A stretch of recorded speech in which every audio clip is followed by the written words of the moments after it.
Good afternoon, everybody. It is Monday, April 23rd, 2018. It's Monday. Let's talk about Kanye West and the critical shift in the culture war. Scott Adams, over the weekend, did a Periscope that now Kanye West is out tweeting about, tweeting excerpts from, talking about how when Kanye West tweeted out 7 words, I like the way Candace Owens thinks, ripped a hole in the fabric of reality. And that's Scott being Scott. And if you know anything about Scott's rules for writing, you'll know that that's intended hyperbole, because he's very, very good at that. And I'm a huge fan of Scott's. I've been following his works for a long time. And but I wasn't really quite sure I agreed with him completely about this whole Kanye West thing. I did understand exactly where he was coming from. And one of the things I want to talk about this afternoon, because I haven't really talked about the culture war very much here on YouTube, focusing on geopolitics and markets and whatnot.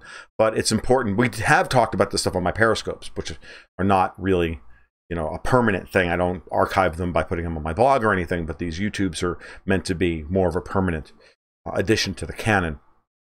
So I want to go over this stuff, because one of the things that Scott was talking about in that Periscope was that the solution, we were trapped in this paradigm of the problem equals a solution.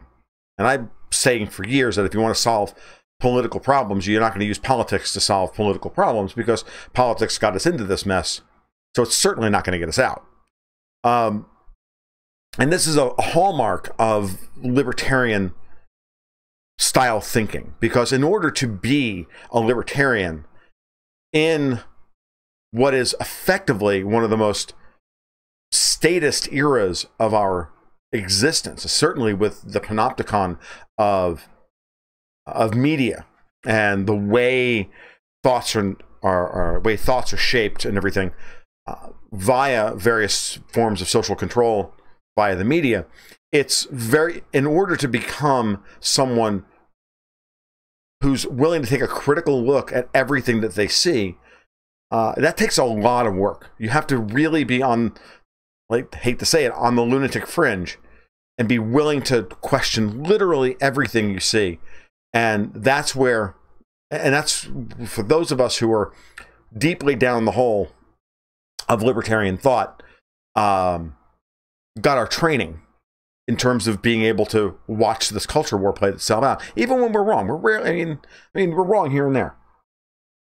But it's so, for me, watching someone like Candace Owens go through her awakening is de rigueur. I see it all the time.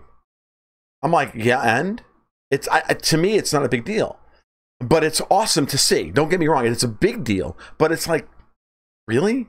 To me, it's just obvious. I see this thing. I've been able to see the code behind the Matrix for 15, 20 years now. But I never stop applauding someone who goes through that process, right? And one of the great things that Scott Adams has identified for everybody is the process by which someone like a change agent, a grand persuader or master persuader like Donald Trump or Vladimir Putin can affect people's ability to see the man behind the curtain, to see the code of the Matrix. And Kanye West is one of those people in terms of influence. He is, in his own way, he's a master persuader, as Scott Adams would put it. And so for him to say this at this moment in time is a critical shift in the culture war. I don't think it's anything kind of like the golden age that Scott Adams is talking about what Trump has ushered in terms of new ways of thinking. I don't think we're there yet. I'm not convinced we're there yet. I like to believe that Scott is right. And, I know he knows more about these things than I do, but I'm going to be honest with him to tell you that there's still a tremendous amount of control that's being exerted on how we think, what we think, who to think at, and how to feel after we think. To paraphrase the old George Carlin line about, farts. You never hear anything about farts on television, who to fart, where to fart at, and how to feel after you fart. There's not a whole lot of fart talk on television. Well, there's not a whole lot of, the way the media has, the way the media is designed, it's designed to tell you what to think, how to think, and how to feel after you've had a thought. And the great libertarian thinker Tom Woods has always said, well, everything that we are allowed to discuss is, can be fit on a 3x5 card, and that's it. He calls his shtick, tearing up the 3x5 card of conventional wisdom or conventional thought, or something along those lines. It's a great line. I like it. But for what we're doing here and what we're seeing in the culture war and how that's going to play out in terms of bigger political issues, really, really fascinating. And I have a lot of. It was interesting because Kanye West was and I just want to bring this up. He was a controversial figure during the campaign because remember he had that meltdown on stage, and I remember watching that play out on Twitter, and we're all like, is Kanye red pilling himself? Like in the process of red pilling himself, like right now, and kind of like when was this? How long did this need to take, for him to go out into the desert for 40 days, come back and realize, oh my God, the world don't work this way. Do I have the stones to come out from behind the curtain and say, yeah, no, we gotta rip the curtain back and say, that guy's not in charge of anything. And, and it's funny that it happens on the same day that someone like Shania Twain says something relatively innocuous and immediately buckles to the pressure from the left. Immediately. I mean, the words weren't out of her mouth. And I like Shania Twain. I have a soft spot for her. She is one of the most gorgeous women that has been produced, as far as I'm concerned. And I'm not a huge fan of that style of AOR country, but, there's a song here and a song there that I really like. It's a kind of guilty pleasure. I'm definitely a music snob. And I have my reasons for that. Being a former musician, or, I'm not sure what I am in terms of music anymore. But having been somebody who's, played an instrument for most of my adult life, or multiple instruments, I have very distinct opinions on music. But that as it may, to watch Shania Twain buckle so quickly to the pressure is really actually quite sad. It would have been far more interesting for her to stand up and just say, look, how can you not understand what I was talking about? How can you not take this? How can you take these words out of context? And it's so obvious that her management is scared to death of her losing her position. Whereas Kanye West doesn't care. Kanye West is Kanye West, and he's never cared what people thought of him. And for that reason, he's always been a free thinker, whether you agree with him or not. And so it was never going to be somebody who's kind of establishment accepted, like Shania Twain, that was going to rock the boat. It was always going to be somebody who was powerful, yet uncontrolled. Roseanne Barr is another perfect example of this, right? This is the woman who has gotten everybody's ire, has gotten everybody's dander in an uproar. Remember back when she sang the national anthem, right? Okay, and butchered the national anthem. That pissed off conservatives, and now she's now that she's willing to get on the Trump train or something along those lines. Now she's a hero, right? At the end of the day, what's important is that people like Roseanne openly mock the status quo. Like Roseanne or don't like Roseanne, and I've never been a big fan of hers, but I do respect somebody who's willing to mock whatever the status quo is, because we need that. That's an essential part of creating or maintaining a functioning society. There always has to be a jester that can call out and say, look, and make fun of the king. Someone always has to be there. And they can't just be pushed off to the side because they're inconvenient. They can't be pushed off to the side because it doesn't work with the current groupthink. It's the groupthink, the concept of groupthink, that's actually the problem in the first place, which is what Candace Owens has been preaching for more than a year now, and which is and what Kanye West just came out and and is just going for it. And this guy's not controllable. He is like Donald Trump. He's just a complete Loki figure. And we need people like him. Interesting. User 13 just said in conjunction with Shania Twain that, yeah, so much for all that girl power she pushed in the 90s, right? Well, she never really pushed girl power. She pushed something else. It wasn't really girl power. You know, I didn't have a problem with what she was pushing. It just wasn't girl power. All right, so, but then again, oh man. All right, and all right, so yeah, you don't want to hear what's actually going through my head right now when it comes to Shania Twain. All right, so not gonna lie. All right, but Kanye West literally is a Loki figure in the same way that Donald Trump is. All right, it's one of the things we really haven't talked about Trump, right? For all of Trump's faults and for all of his strengths and for all of his faults and for everything else and for all of his failings. And honestly, I think his presidency at the end, I know you were, that they, all of his faults and everything else, and possibly how successful his presidency may or may not be, in spite of himself, he is a change agent. And I've always seen him as a Loki-style figure, one that can blow open massive holes in the current dying, staid culture.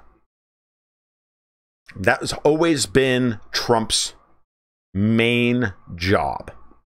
That doesn't mean that I'm not going to sit here and make a living making, ripping him apart for bad foreign policy, because that is my job. All right, that's just my job. I have to do it. But at the same time, never forget that I put all that in context, and all that criticism, I put it in the context of, one, who he is. Because at the end of the day, he's still just Donald fucking Trump. Okay? And while that's cool, we still elected Donald Trump. So, and what all that entails, good, bad, indifferent. But because he's Donald Trump, Kanye West, it creates this moment of, it just creates this grand opportunity at a time of maximum statism.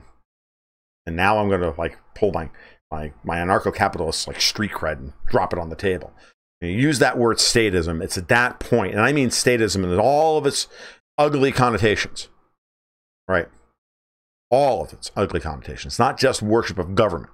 Worship of institutions, worships of ideology. And those guys right now are doing tremendous work to blow open the rampant and frankly unhealthy statism that has gripped the West. And it's one of the things that we always have to be careful of, and we have to always embrace at every level, is those figures, like their politics, don't like their politics, always embrace those figures willing to openly challenge the status quo. It's the only way we move forward. It's the only way we evolve as thinkers, as people, as societies, as communities, as families, as people, as individuals. It's the only way. And so, watching Kanye West use his considerable influence to change the way the Black community looks at themselves.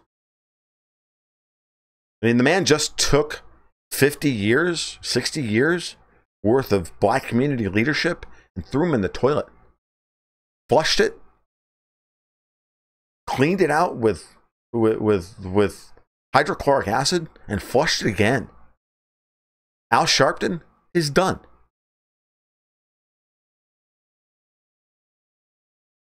Look at all the leaders in the Black community today. All of them. They're all done. Kanye West just took control of the Black community in America. It's brilliant. He just elevated Candace Owens and himself to levels of leadership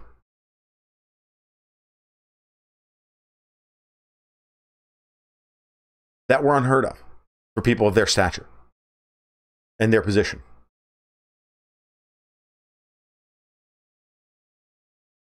This is live.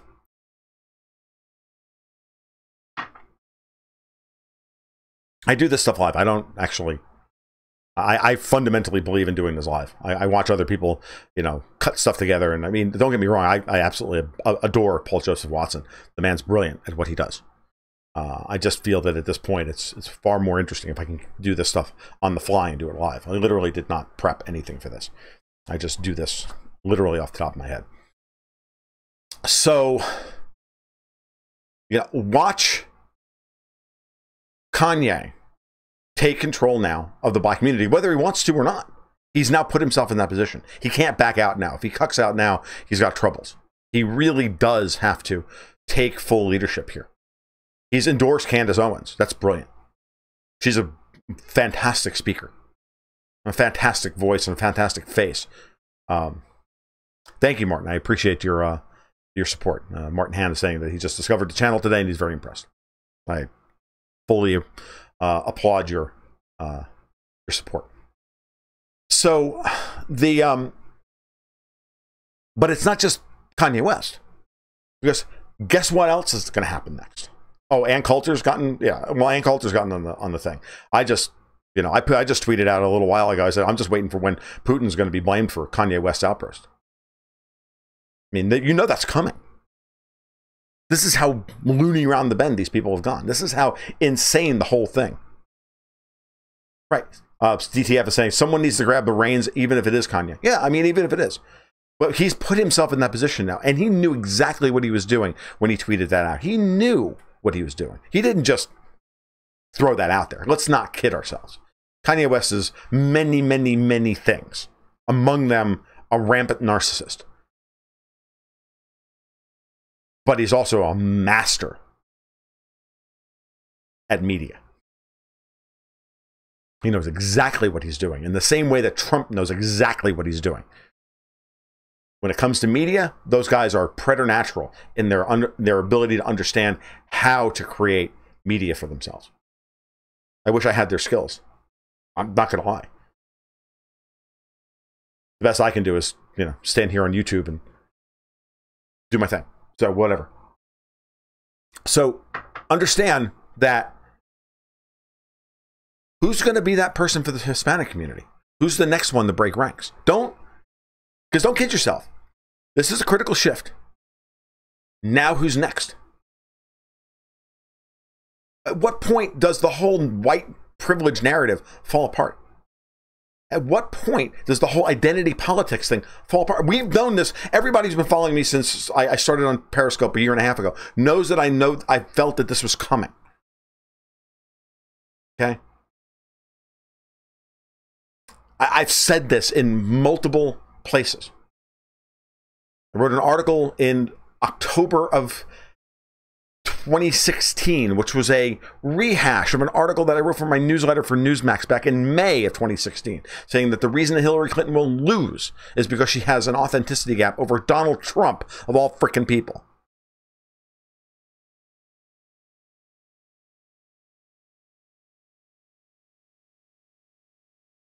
Okay? And it's authenticity. We live in a world of competing narratives. It's a war of the narratives. We live in the world of the fake. We live in the world of newspeak and groupthink and virtue signaling and all of this stuff. And it's all just about constructed narratives. And the powers that be have been able to control the construct of those narratives for so long. And they're still, don't get me wrong, they're still powerful. You don't think they're still powerful? Go watch what's going on in Armenia right now. And you can see just how powerful they are and how much power they still wield at the institutional level. Okay? Because there's a color revolution going on in Armenia right now, which has tremendous geopolitical implications.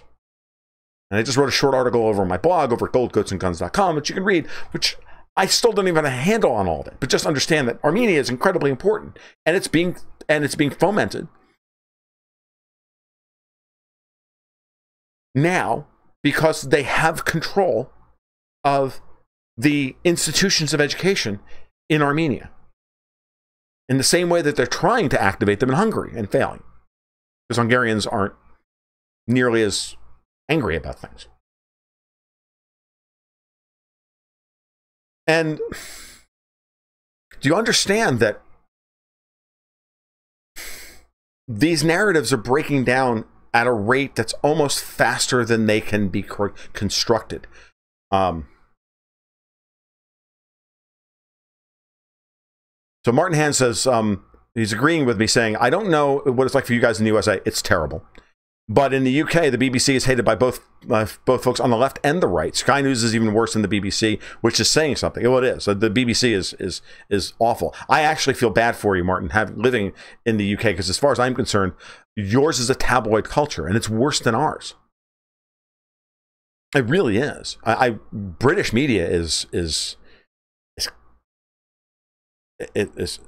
insane. So and it's really scary, but it's good to know that at least, you know, I don't interact with that many Brits on a day-to-day basis. But it's good to know that everybody hates the BBC. Well, guess what? Everybody hates CNN here in the United States. The left is, at this point, loves MSNBC and CNN and the Washington Post because they need to love it in order to continue to feel like they're victims of a terrible mistake by not having elected Hillary Clinton. We agree with you. On this channel, Martin, we agree with you that the UK is turning into a Marxist hellhole. Brexit is your last chance. And I firmly believe that if Brexit is completely betrayed, that the UK in its current form will not last out the next decade.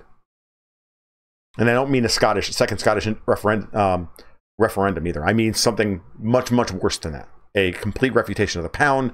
We can go on to that. And I'll be happy to cover that in future YouTubes and or blog posts. And if you'd like to subscribe over at my Patreon, over Patreon/Gold Goats and Guns, we can discuss it privately on our private Slack channel as well. This is a major theme for me going forward. The dissolution of the European Union and the dissolution of the UK along culture. And it's all about the culture war. The culture war is, you have to understand, is that the culture war, and this is where Paul Joseph Watson is absolutely correct. The culture war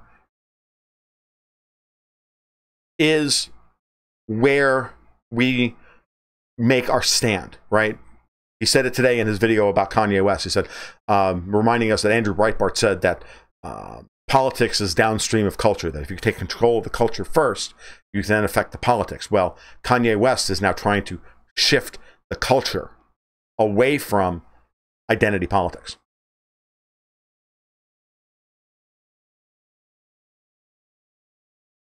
And I know that, and Martin's reminding me again that the UK is firmly in favor of Brexit, a clean Brexit at this point in time. It's why they're not going to see a second referendum, by the way. They know what the polls say. Now, y'all are going to be betrayed completely by your ruling class. What else is new? I mean, seriously, what else is new? They sold you on an empire for 300 years that served their interests and not yours. I'm sorry to say. It's never about the people. It's always about the ruling class. And you would know better than me. I'm not going to presume to say much more than that. So, because while I'm terribly opinionated, I do try and keep my opinions about things I don't know that much about to myself. Happy St. George Day as well. Yes, exactly. So we really have to watch this play itself out. I don't know that there's anybody on the Hispanic front. What happens at this point if there's a leader on the Islamic front?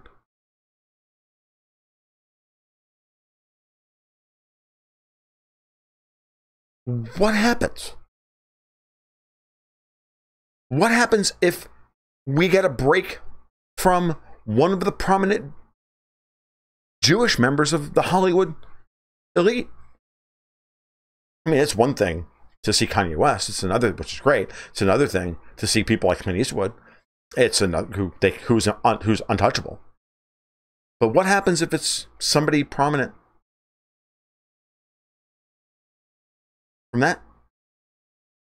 unmentionable group of people. What happens? How much does this thing just break wide open? Tonight I'm going to be on Halsey News arguing with Anarcho-Capitalism versus Communism with a couple of people, one of whom doesn't even have a name. Well, hopefully that person actually walks the walk and doesn't talk the talk. We'll find out. But so much of this culture war is people simply virtue signaling around the dominant social organizing principle. And the dominant social organizing principle for the last 120 years or so has been social democracy to implement Marxism. The internal contradictions of which are failing right in front of our eyes every day. The only way they've been able to keep it functioning this long has been the issuance of trillions of dollars of debt, which has sold our grandchildren into slavery. And now the question is, are we willing to sell our great-grandchildren into slavery in order to keep this thing going for another 20 years or another 10 years? Because the rate at which the debt will accumulate at this point will be far faster than the length of a generation. And to be honest with you, we're into the parabolic rise of debt versus wealth creation. And therefore, we can sell a generation down the river for 2 years or a year. That's where we are. And are we going to do that? Are we going to be willing to sell the banks, sell our great-grandchildren into slavery to the banks? They've already sold Greek grandchildren into debt slavery in the EU. The Italians are rising up and saying they don't want to do it. This is all part of the culture war. This is all part of, are we going to continue to allow them to bamboozle us with bullshit about the virtues of Marxism and communism, for lack of a better term, Marxism, because they don't have any other better answers, because they refuse to give up and say, look, we should just treat each other voluntarily as we want to be treated, as opposed to beating each other over the head with identity politics and the sort of Damocles and stealing from future generations to point guns at us to make us better people. Are we willing to do it? User 13 says, hell no, burn it down. I'm in her camp. Have been for a long time. I've been in that camp since 2001. But at the same time, I also know that violence is the state's way, and it's not the right path to winning. Kanye's path is the way to winning. You just tell people, I don't buy it anymore. You opt out. You opt out of the dominant paradigm.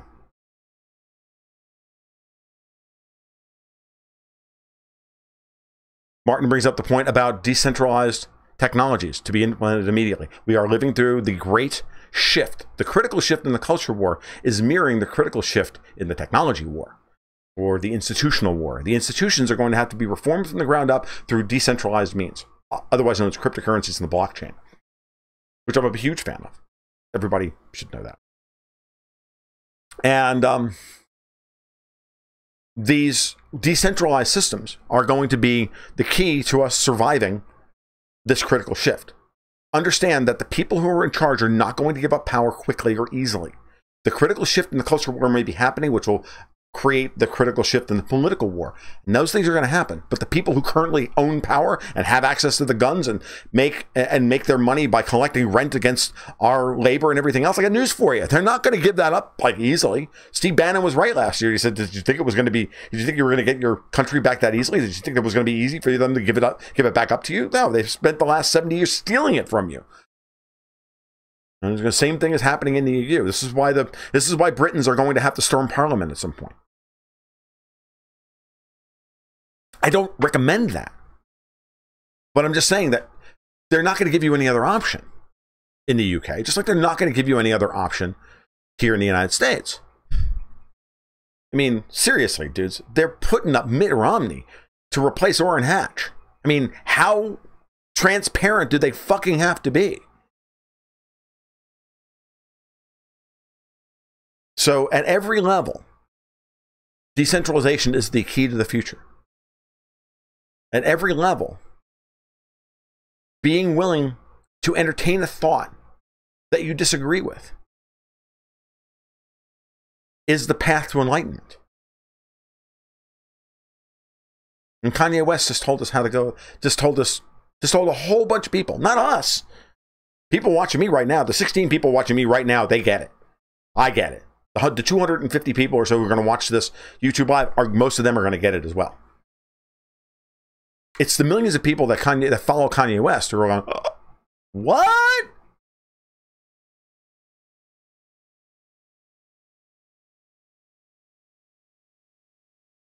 It's our job right now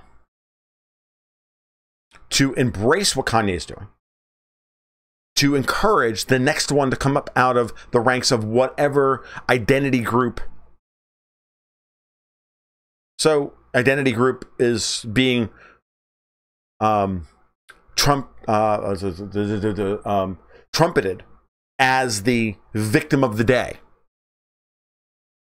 Non-gun owners, I guess. I guess they're the most oppressed people right now. Have you noticed how they've tried to reframe the gun debate as some kind of your right to defend yourself doesn't trump my right to not be shot? Like, how much of a victim do you have to advertise everybody that you are? Literally, that's a statement of, I am a victim. I expect to be a victim. I expect to be predated in the future.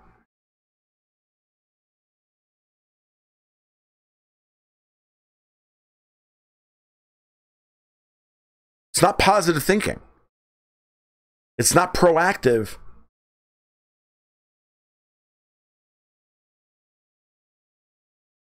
Means of defense.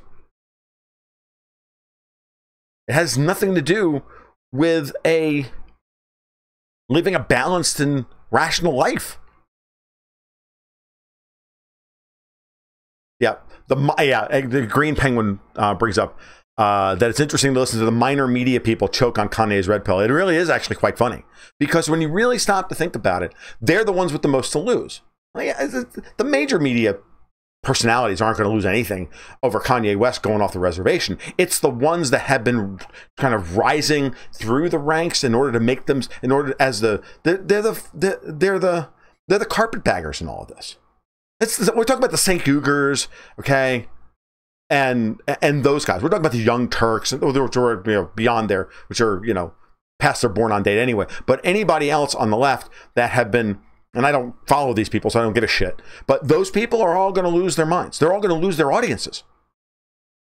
Okay, dude, The View is going to get shut down because they're going to bring Kanye West on The View. Wait for Kanye West on The View within the next week. Wait for that one to happen. Wait for them to try. Wait for Whoopi Goldberg to try and tear down Kanye West on The View. I might actually tune in. That one will be awesome, because I just don't see Kanye turning around to Whoopi and telling and not telling Whoopi her business.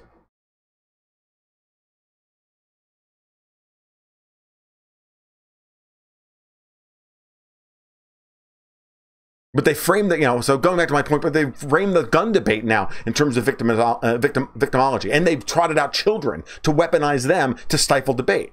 This is how far gone they are. This is how badly they're losing. And when it gets to that point, that's when a guy like Kanye West can break everything wide open. 7 words, boom, the whole thing explodes. Awesome. It's fantastic. God, I can sit here and talk about this shit all day. Normally, I just do these for like 30 to 35 minutes. I'm just getting warmed up, to be honest with you. Seriously, I mean, this is one of the best things that has happened since Trump's election. I almost just want to go MAGA bitches. Okay, I mean, that's how I feel right now. It's really quite funny, because this morning I woke up watching the Armenian color revolution happening. I was like, they're winning again. I have watched The View like once or twice. Not the whole thing. Only when there was going to be somebody. Maybe once or twice. I haven't had cable, and Joanne Leon says she's never watched The View. Joanne, I haven't owned cable in so long that I don't even remember when the last time I had it was. I might have watched an episode or two in the last year that we had satellite in the house, and and I was up with the infant on a week. They don't play it on the weekends. I have no idea. It's just silly. I can't believe that the show is even that influential. But this is one of those things something else to think about with this. So think about this in the context of Facebook getting destroyed. Facebook's credibility has now been destroyed, right? They've destroyed our belief that they are anything other than a government data sucking vacuum. That's it, right? Now, this is where I'm going to probably anger some people, so try to take this as generously as you can. In general, not all of them, in general, women tend to take stories much more emotionally. They see them from a much more emotional perspective than men do. It makes them very susceptible on social media to outrage and to groupthink outrage. Facebook has been used as a means by which to radicalize and politicize the middle class white America females in a way that they've never been able to do before. Okay? Social media is really good at this. It's really good at getting that dopamine hit for liking something that made you, therefore reacting to something that made you angry, some meme or some article or something, and knowing full well that Facebook has been manipulating people's feeds in order to get maximal reaction from them.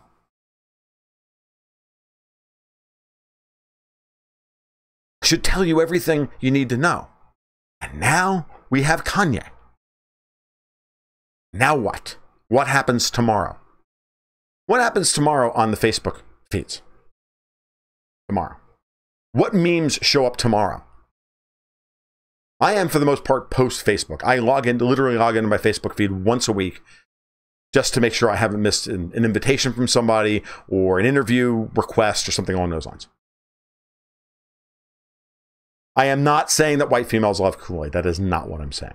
I am saying that it's much easier to radicalize a larger swath of the middle class white female population here in the United States and in Europe than before because of the way Facebook is structured, way Twitter is structured.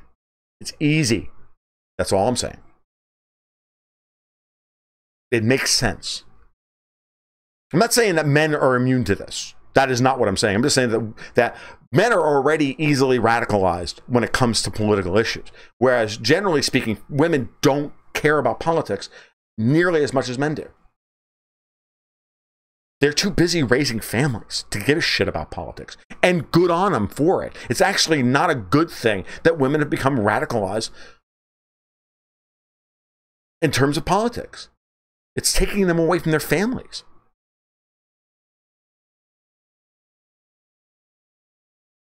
It's taking them away from the great productive work that they do. Being a mom's hard enough. Being a politically radical mom? My God, come on, man. I know, no matter how I frame this, I'm just digging myself a bigger hole. I don't give a shit.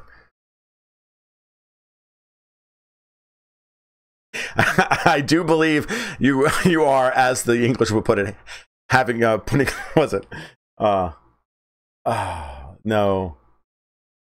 me on, or whatever the hell it is, whatever the phrase is. I do like the BBC. I do like good British television, though. It's just sad to say. All right. But think about this, all of these things in conjunction. These are all social control programs. These are all social means of social control and very important pillars of social control. And they're all getting axed in like real time. And again, while I can sit here and I can complain about Donald Trump's foreign policy and his utter lack of perspective when it comes to foreign policy, I can at the same time say, because he was always meant to be a change agent, because he was always meant to be Loki, what he has now done is blown everything wide open and allowed for all of these other things to occur. So the whole, like, I don't buy the whole QAnon thing. Every time I read another QAnon post, I'm like, dude, I could have wrote that. I mean, seriously, I could have wrote that. Give me a break. If I wanted to self-agree, I mean, come on, man. But even if he's real, great, whatever. Even if he is one of those guys who really knows what's going on, leading us down the primrose path and all the breadcrumb trails and everything else, great. This is not to say that Trump is leading any of this stuff. I honestly believe that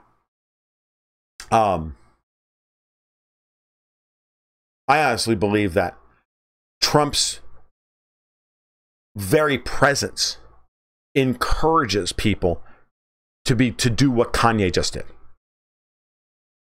That we have people within the alphabet agencies willing to rebel because Trump is in power.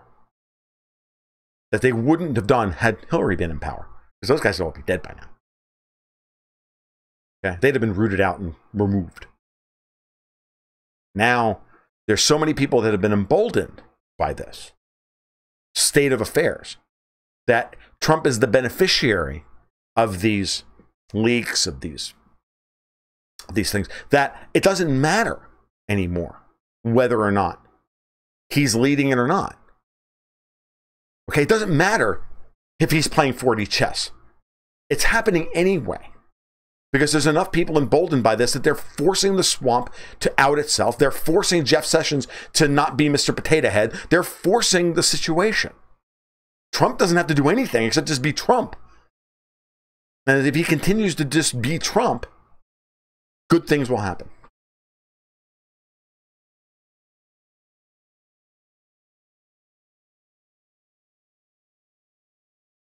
All right. That sounds like a show. Maybe we could stop there.